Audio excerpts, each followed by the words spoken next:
The Hermann-Grima house at 820 St. Louis Street is a federal-style mansion, one for Samuel Hermann, a German-born immigrant who moved to New Orleans in 1810.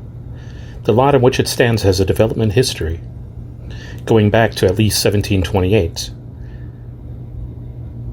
The Christian Women's Exchange has owned the house since 1924 and has in the past shown great dedication to the preserving the house and support of extensive archaeological research at the site.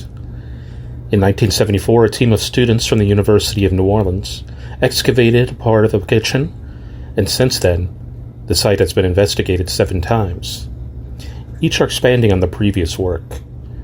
Much of this work was done in conjunction with UNO field schools, often aimed at exploring specific issues on site and building chronology and function. Archaeological preservation is very good at the site, especially in the courtyard. The result of the brick flagstone paving installed by Mr. Hermann was effectively sealed and preserved with surfacing stratigraphic dating from 1831 back to the colonial times. The recovered remains have been used to inform an interpretation and furnishings of the historic house. The remains from the 18th century levels, while broadly presented in a series of technical reports, still possess untapped research potential for the study of colonial New Orleans.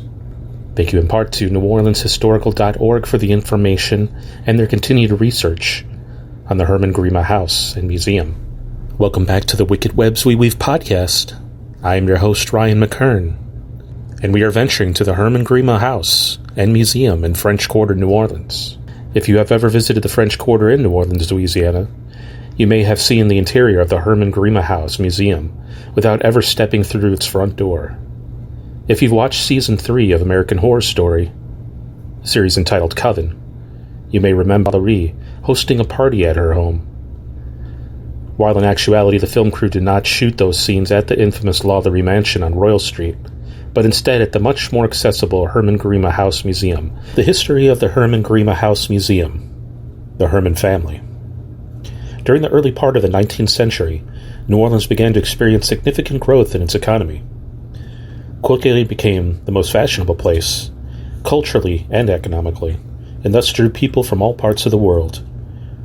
One of these new businessmen, who took a fancy to the New Orleans dream, was Samuel Hermann, a Jewish immigrant who was born in the year of 1777 in Rotterdam, Germany. He came to Louisiana in 1804, initially settling on Des Allemands, or the German coast, which sat 20 miles upriver from the Crescent City. Like many other newcomers during that period, Samuel had hopes of entering the cotton market trade. But whereas others failed in their attempts, Samuel Hermann became a very successful agent and broker for plantation owners and various New Orleans merchants. With Marie Emergeth Benthel, a Catholic Creole, the couple married in 1806 at St. John the Baptist Church. Together, they had 4 children, and in 1813, the family moved to New Orleans, where Mr. Hermann expanded his already profitable business into brokering mortgages, stocks, and real estate.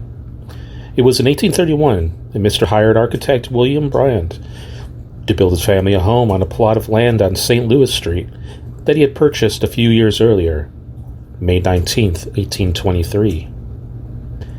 The Hermann Mansion quickly became one of the finest homes in all of New Orleans. But little did Mr. Hermann know that the fate had a great fall in store for him. In 1837, the cotton market crashed in England, resulting in a worldwide panic. Economies crumbled, panic ensued, and poor Mr. Hermann had been taken greatly by surprise by the whole event. With no forewarning, and certainly no possible foresight that such economic catastrophe could happen, Hermann's business profits suffered greatly. A decade after the mansion's construction, the Hermann family lost their fortune and their home to bankruptcy. The Grima family. In the year of 1844, the Hermann house was bought by Judge Felix Grima. It was there that he, his wife, Sophie Adelaide, and their 9 children, as well as 7 family members, the youngest one in curls, all lived together for years. On October 15th, 1850, the family's matriarch, the judge's beloved mother, Anne-Marie Felicia Grima, widow Grima, it was up to the judge to carry on the family's legacy. The Grima family were big fans of the arts, well-educated and well-read. The museum running today actually owns over 2,000 books from the family's own collection, a staggering number that would send any and all book lovers' hearts aflutter. The Grimas were also heavily involved with the city's high society and religious community. After New Orleans was captured during the Civil War, Mr. Grima was given a 24-hour notice by the Union's general to not only vacate his home on St. Louis Street, but also to leave the city as well. This was often the case during the tumultuous period, where the incoming Union troops sent Confederate supporters fleeing from their homes. Perhaps the most known case of this stock house in the Garden District. But as for the Grimas, well, they were presented with no other choice. They abandoned their home just before the Union took control of the property. Mr. Grima fled with his family to Augusta, Georgia, where he taught school for the rest of the war. Once the war was over, the family returned home and began the process of repairing the damage caused to their cherished mansion. An early photo of Hermann-Grima house dating back to 1908, when the Grima family still owned the property, a photo taken by Tulane School of Architecture. It's also important to remember that during its time, between 1831 and 1865, New Orleans writer and photographer Carrie McCaffrey, author of Luxury, Inequality, and Yellow Fever, Living Legacies and the Story of Old New Orleans. McCaffrey elaborates. Grima letters and documents tell a story of complex relationships and affection. Family members showed from the servants. Felix Grima's mother owned Sophie, whom she freed in the late 1830s. Sophie stayed with the family as a paid servant. Felix Grima and his sisters, Francois, were godparents to one of Sophie's grandchildren, and eventually freed all 4 of her grandchildren. Francois freed another family of slaves in her will when she died in 1856. The Grima family continued to live at the residence until the early 1920s. The Christian Women's Exchange, now the Women's Exchange, brought the Hermann-Grima house on January 3rd of the year of 1924 from the Louisiana Society of the Preservation of Cruelty to Animals for $17,500, who in turn had acquired the home from Edgar Grima. The Women's Exchange was a non-profit run by women with the goal of helping other women. In particular, the CWE offered a safe place for women to live, but the property also included a tea room and a consignment shop. In the late 1960s, the CWE switched gears as government organizations were then established, and they instead began focusing more specifically on education and preservation. In 1967, restoration of the property commenced, and by 1971, the Hermann-Grima House became a National Historic Landmark, opening as a museum later that year.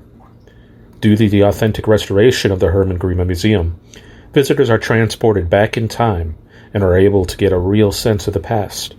Even the spirits of the house seem to enjoy the home once again, as the aesthetics have revitalized their memories.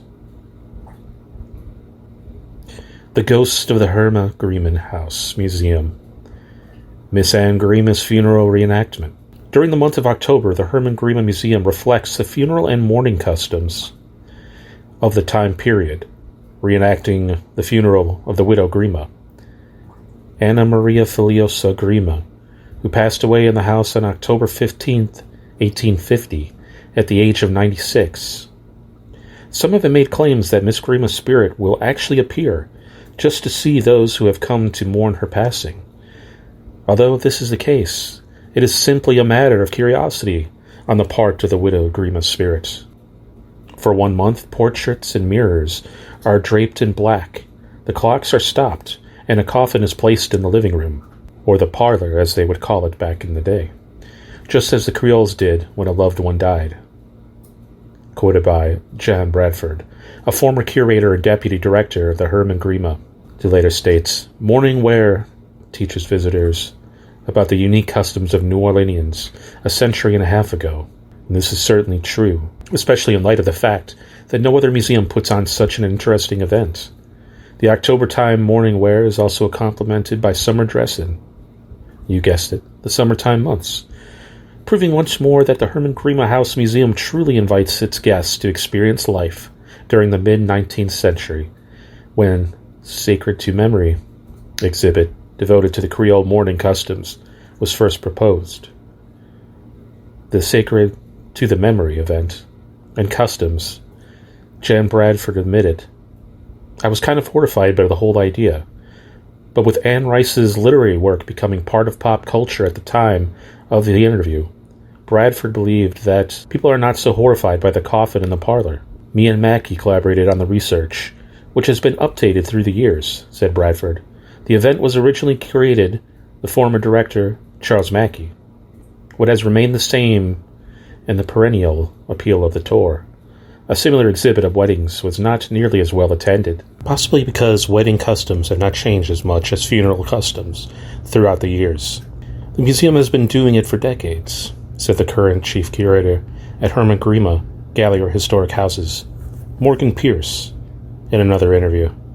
"There's a great following of those people interested in death and hauntings, and the types of information we're able to share during our morning tour.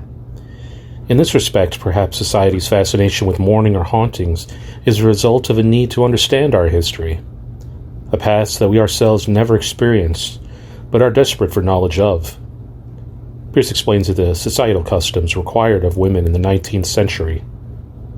A widow who loses her husband would be expected to renounce all social obligations and would technically only be allowed out of the house to attend church services and to wear non-reflective, mostly wool clothing, entirely of black and white. Unfortunately, as yellow fever and cholera epidemics occurred in New Orleans virtually every year, the number of dead each summer skyrocketed.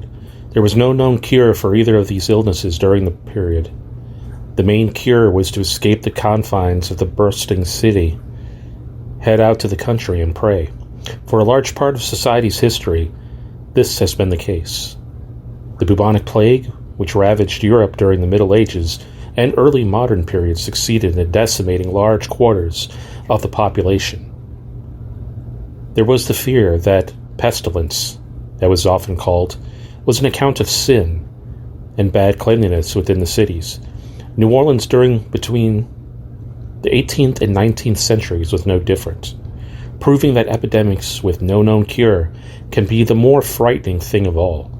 While the mourning wear of the Hermann-Grima House Museum cannot account for every layer of society's experiences with funeral customs, the Grimas would have most likely been experienced a slightly different version.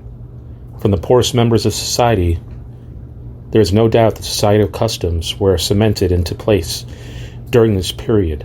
Chief Curator Pierce further expressed in this interview how much incurable diseases affected the funeral customs by noting, and quote, "That made it even more of a tradition and more of a social construct that we are living in fear of death and dying throughout the year at a greater percentage." End quote.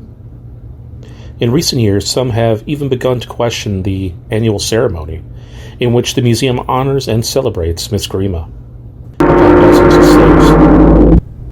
Others contest there is room for all stories, and that it is vastly important that we learn from the history of the 19th century.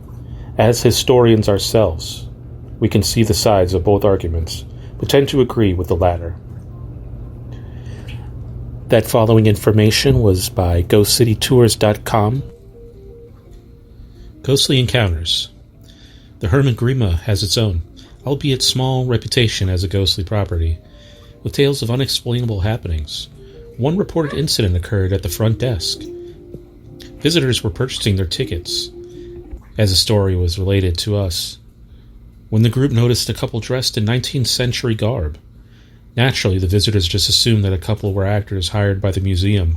Later, however, when they asked the Dachshund about the actors in the lobby, the Dachshund replied, "No, they're a couple, and they have been dead for over 150 years. Although most of the ghosts seem to be at peace within the house since its renovation, there have been a few frequent reports of unfriendly acts committed by the spirits of Union soldiers who occupied the house during the Civil War. Their ghostly activity most frequently occurs in the wine cellar and on the grand staircase. Interestingly, you can actually find bullet holes under the stairwell from their target practicing days, back when they were alive and breathing. The ghosts of Hermann-Grima are considered friendly. As it's been told in the spirit world, people who are well-mannered while alive usually don't change their disposition once they become ghosts. As a result, they continue to share their welcoming hospitality with staff and visitors alike. If you were to ask the current executive director about the ghost of the Hermann-Grima, you'll most likely receive a similar response. To which the director will state, "Fortunately, or unfortunately, we don't have any ghost stories to share." Charles Mackey, former director of the Hermann-Grima House, was keen to talk about the ghosts of the Hermann-Grima House in an interview with the Times-Picayune from 1991, to which he states they never do unpleasant things, to which he adds, "Quite the contrary, they do nice things, like heating up the rooms for us on cold winter mornings." The spirit of Miss Herman is said to leave the aroma of lavender lingering in the museum's various rooms, which just so happened to be her favorite fragrance. Also, the scent of roses in the house are frequently associated with Miss Grima's spirit. "At times, the smell of roses has been overwhelming," said Mackey. After one function, all the guests commented how lovely the roses smelled. The strange thing was that there wasn't a single rose in any of the centerpieces. The ghostly story of the White Elephant, Bad Den. Although this particular property is now a part of the Dauphine Orleans Hotel on Dauphine Street. May Bailey's. At one time, it did belong to the original Hermann-Grima estate when the property was first built in 92 to 98 Rue Dauphine, now 416 to 430, and part of the Dauphine Orleans Hotel collection. It earned the nickname of the White Elephant during the 19th century and operated as a prostitution den, also known as Den. The ladies of the night who worked in the White Elephant did not possess the class of manners wielded by some of the more respected brothels. Women like Eliza Riddle were known to be thieves and pickpockets, even prone to violence. From 1881 to 1896, Eliza Riddle was arrested a total of 24 times. She spent 10 years at the Louisiana State Penitentiary for robbing one of the White Elephant's patrons of $500. One reporter from the Times-Picayune described Riddle as one of the worst creatures on Dauphine Street. Riddle's protege, Nellie O'Neill, also served time for larceny. One night she robbed a man of the White Elephant. When the officers arrived to arrest her, O'Neill tried to attack the officer, aiming to gouge out his eyes. Today, the Dauphine Orleans Hotel now owns the property. The history of the White Elephant, now called the Herman House Guest Rooms, in honor of the property's first owners, is a time that we should not forget. See my previous episode of the Wicked Webs We Weave podcast, episode number 55, The Ghost of the New Orleans Brothel's History, which features this story in further detail in May Bailey's at the Dauphine Hotel. The Hermann-Grima House is located at 820 St. Louis Street in the French Quarter, in the middle of the block between Bourbon Street to the south and Dauphine Street to the north. Should you have the time to visit, we definitely encourage you to do so. Step back in time, the Hermann-Grima House Museum, relive the long-ago days of past, enjoy the history of those who built and lived in the mansion previous. At the Hermann-Grima, the staff's strategic plan is the post-Katrina years identified that many locals fondly remember their childhood memories at the museum. Hearing over and over again, I went to the Hermann-Grima Museum when I was a kid in school. Today, those memories are more than a story of a house. It documents a point in time in the city's history, and I highly recommend checking out the funeral, celebration, recreation, and honor of Miss Grima. Very special thanks to NewOrleansHistorical.org, GhostCityTours.com, the Times-Picayune, in research and making this episode. Thank you again for joining me at the Wicked Webs We Weave podcast. Once again, I'm your host, Ryan Mckern. Please like and subscribe, and leave a comment of what you'd like to hear me cover next on a future episode. And as this podcast comes to a close, we celebrate the haunts and history that is New Orleans and beyond. And until we meet again, my friends, au revoir.